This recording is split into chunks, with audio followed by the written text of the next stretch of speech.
I appreciate it though. I don't know what. What was that? Ooh, there it is. Ooh. No.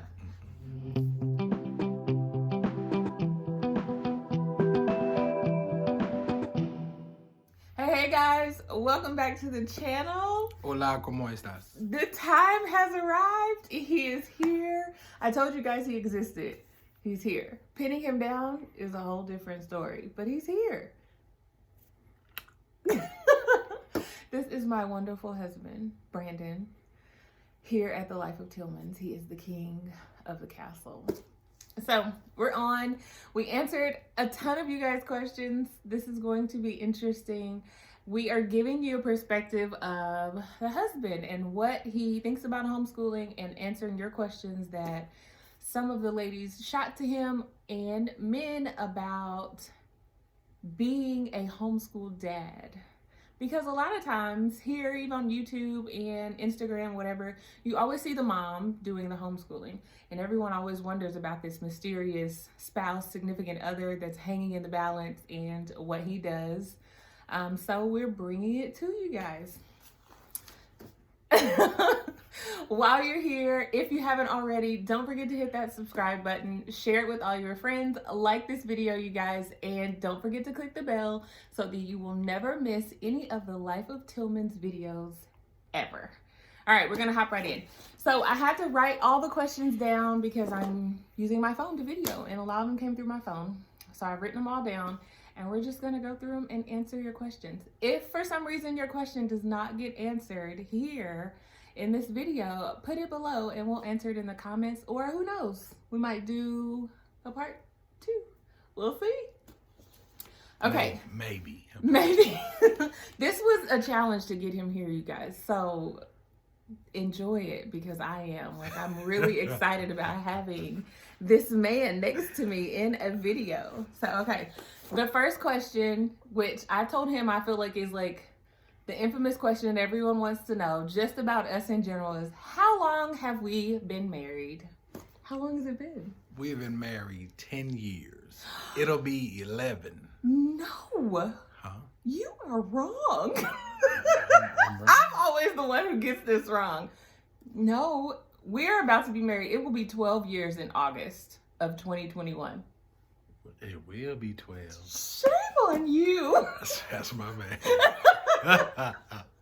It'll be 12 years in August. 12 years in August. On We the have 8th.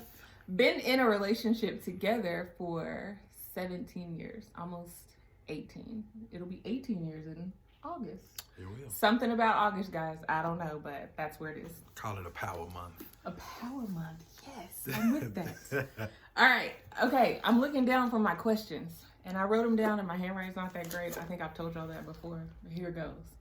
Let's see. Here's another infamous question that everyone wants to know about the mysterious men, about this man, is what he does for a living, why he travels, where he always is, but in a nutshell, what he does for a living. I mean, I know what he does, but I can't articulate that. What do you do? So what I do, I'm a medical device trainer. And so I work for this company that creates a laser that eye doctors use to help them with cataract surgery. So part of that process, working with sales and working with marketing, when a physician buys a laser, I have to go train on it and make sure that the physicians and the staff are using it safely and are able to operate it on their own. And so what that requires is that I travel. So wherever they buy a laser, wherever it gets installed, is where I am. So via ride, via plane, when they call, he's out of here. And that could be, I think I've told you guys before, but that can be anywhere from 2 days, 1 week, to 5 days a week. It just depends on how much they need my husband to come and help them. And I'm grateful. It Yes, provides really an are. opportunity for us to provide for the family as we do. It gives us an opportunity for her to homeschool and be at home with the kids. And that's what I can appreciate about it. Yes, we miss him all the time. We've had some like not so nice weather.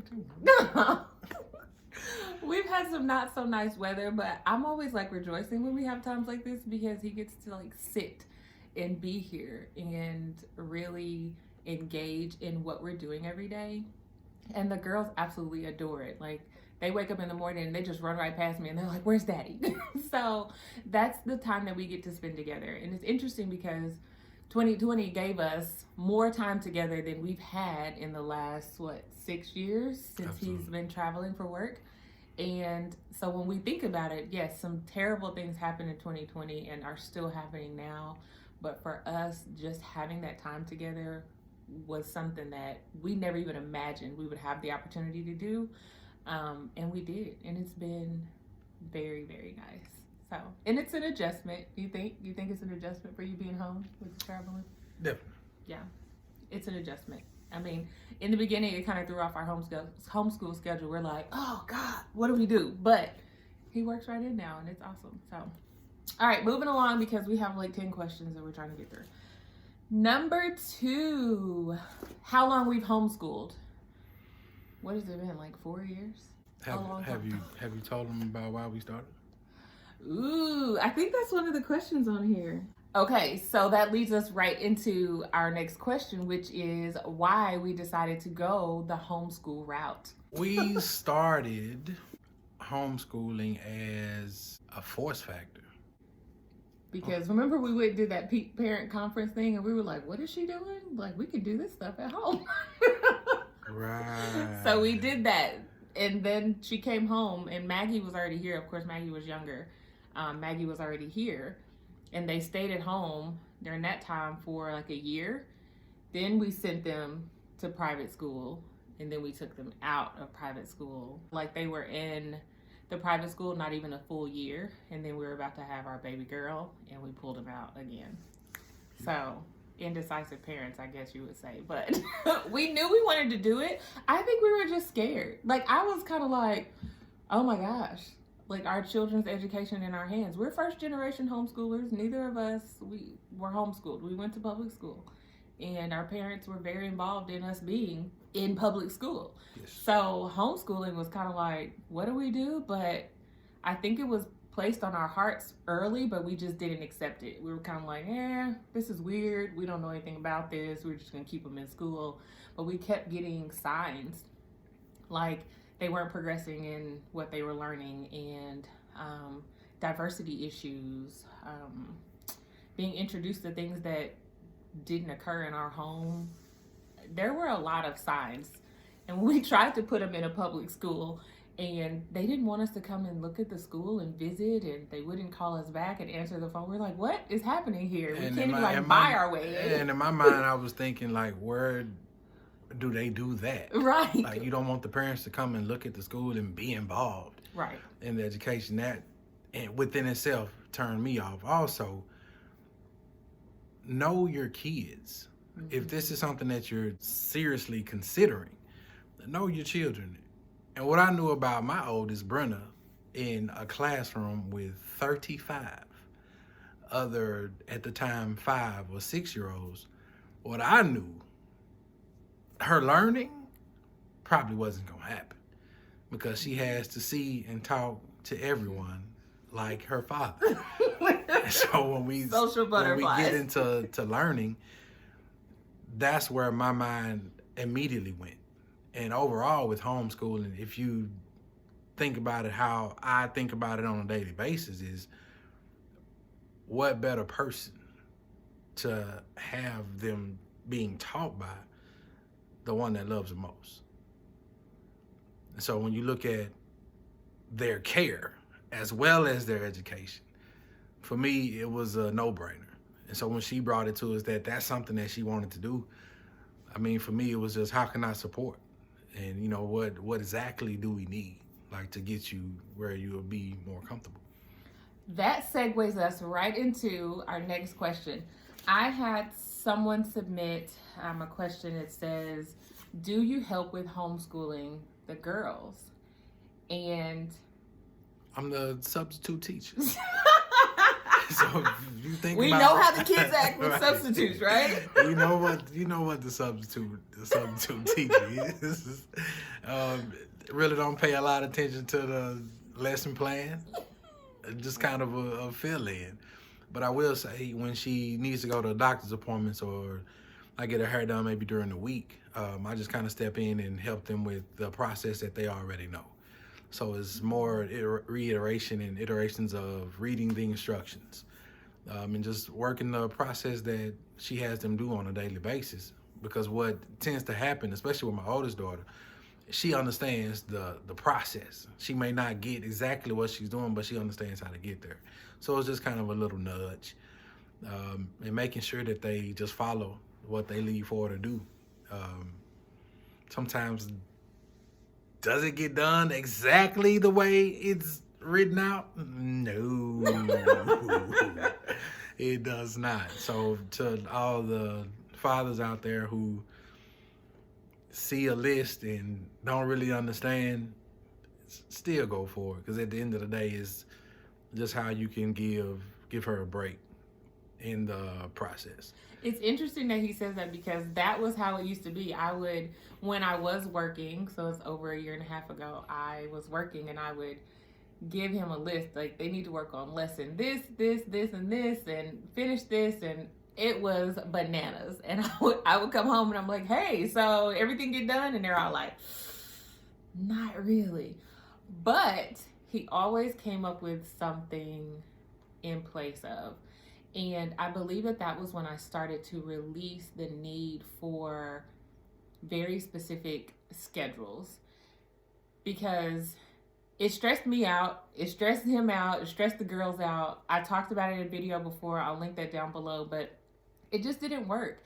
And that's when I started to release those schedules. And so now, if I'm leaving, I'm like, hey, maybe they need to read, or there's games up there for them to play, or they can pick a lesson in the book, something like that.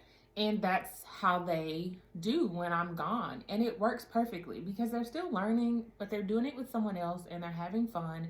It takes the stress off of making sure that they check these boxes, which those boxes are terrible for everybody. But it has really helped. I mean, he did the salt and light of the world from the Bible one day when I was gone and sent me pictures of it. It just tugged on my heart because that was like impromptu and they loved every second of it. Salt and water, y'all. Like it was a science experiment attached to God's word. Perfect. Perfect. They're my babies. They wanted to work on science and I needed to do a lesson. So we knocked it out. 2 for 1. Absolutely. The next question that someone sent says, what are some ways you help with supporting the family that are not directly related to homeschool? I'll give you guys a little bit of background on how this question came about. I had a lady reach out to me that was saying that her husband was always asking how he could help, what it is that he could do, and she wasn't sure because she knows that actual physical teaching homeschooling was not his area. He supports homeschooling all day.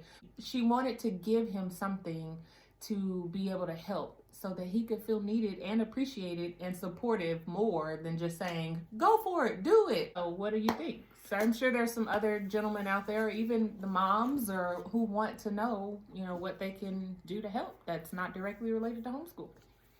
I put myself in the place of being in public school and watching the many entities of a public school that you have outside of the classroom. So essentially, when you walk into a school, you see an office. So you have administration. When you walk down the hallways, you see a janitor. When you walk usually down the hallway, you see a cafeteria. So, there are cafeteria workers. When you walk outside, you see buses. And so from that standpoint, as a husband and father, when I hear different things going on, I may just kind of apply some bass in my voice and let them know and encourage them, hey, y'all need to keep doing what your mama asked you to do. Make the food. That's all. It's already there in the refrigerator. It just needs to be warmed up. Put it on a plate, actually having it ready for them to come down and sit down. It kind of cuts time off of kind of having to wrangle them. Transportation. If I'm at home, I'm making myself available to take them to wherever they need to go, whether it be dance, basketball practice, skills. When we were going to church, make sure that they had what they needed to get there.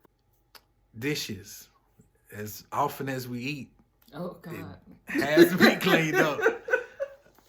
All day, every day. In those moments, I just really take breaks from what I'm doing and just make sure that they have what they need. And what I found out was it helps tremendously with the time. And then, Yes. We're able to get there and actually have lunch in a sit-down arena. When I'm at work, sitting down for lunch never happens. And it's just the way that goes. But just being that extra hand, that extra mind, sometimes that extra mouth, being there to support them. It helps tremendously. Like, I can't even tell y'all. When I come downstairs, I'm like, ooh, I gotta hurry 30 minutes before to get lunch ready. And I come down and he's like, what's for lunch? I'm pulling stuff out of the refrigerator right now. I'm like, awesome. I can go back upstairs and we can spend a few more minutes on this lesson instead of having, like he said, having to cut it short. So those are awesome. I love that he's here when he's here, and that's the way he pitches in. He's not here all the time, but that's okay, because when he's here, he takes that time out and really helps us to move throughout the day. So, and anytime I can sit down and not have to transport children all across town for various activities and allow him to be chauffeur daddy, I'm all for it. Few more questions, guys. Hang in there with us. This is fun. I'm excited. Ooh, this is a loaded one. All right. So it says, what advice would you give dads who do not support the homeschool journey? Like I'm guessing that they don't agree with homeschooling. I don't know how you come to agreement with that. If one parent says yes to homeschooling and the other parent says no, somebody has to convince somebody the other way. I don't know. What do you think? I am a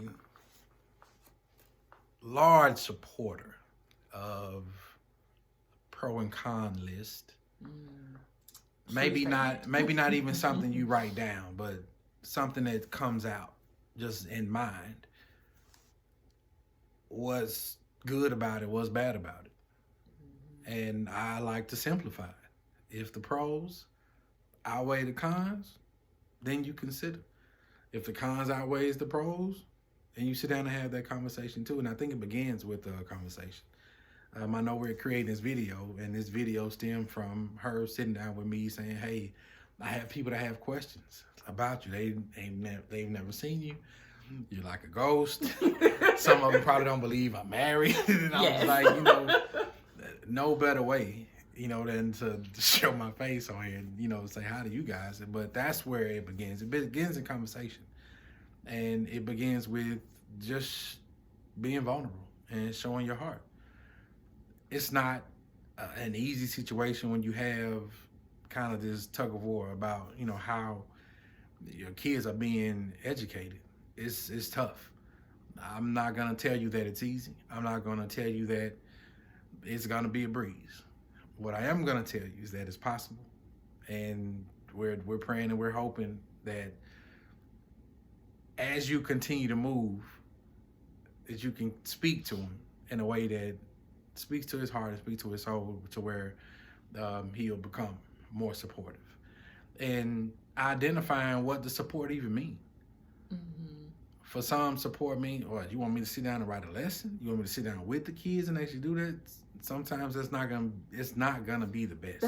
That's so interesting that you say that, because I wonder if he's not supportive because he's afraid that that's something that he may not be able to do. That he feels like he can't homeschool the children, and supporting you in homeschooling means that he has to participate in that way, which brings back to the various ways that you support homeschool without actually homeschooling the children. So that's a perspective I didn't even think about. And you may want to tailor some things to what he does. If he's a mechanic, ooh, that's a good idea. Truck driver. With me, I got eyeballs all over the place. We have eye models, you guys. It's crazy. And that's part of what Daddy does. So I put them in the light of what I do. I can't wait until we get to our human body unit study because I'm gonna have him all over the eyeball, all over. That's what I love to do. This math seems new.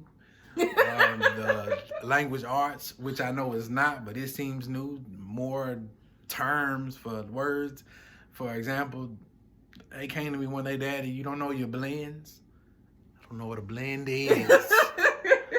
I didn't know. And blah, that's a blend. Putting consonants together. You just can't say putting consonants together. You got to come with me saying blends. But I didn't know what that was, so it took 5 to 7 minutes just to figure out what they were talking about, which is a challenge. It can be intimidating. I still feel that way. There are times the girls are learning different things, and I'm like, ooh, I need to refresh. I mean, we have a 3rd grader, a 2nd grader, and a tot. Like, since when was I in the 3rd grade? Many years ago. And I don't care what anybody tells you. You learn things, you don't hold on to all of it. All of those different rules that have changed over the last 30 years, it's intimidating. So maybe, yes. I mean, it begins with a conversation. That's how it was for us. I will never forget, and this was not me wanting to homeschool. This was me wanting to just be to be a stay-at-home mother.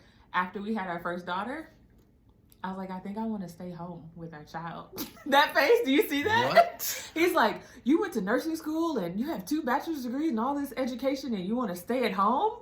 And I was like, oh, maybe not. But that opened the door because I said it. I was able to really get that out. And then it started conversation. And a year and a half later, where was I? At home with our 2nd child. Stay-at-home mom, and I think it was the best thing ever. He got to come home to dinner every day.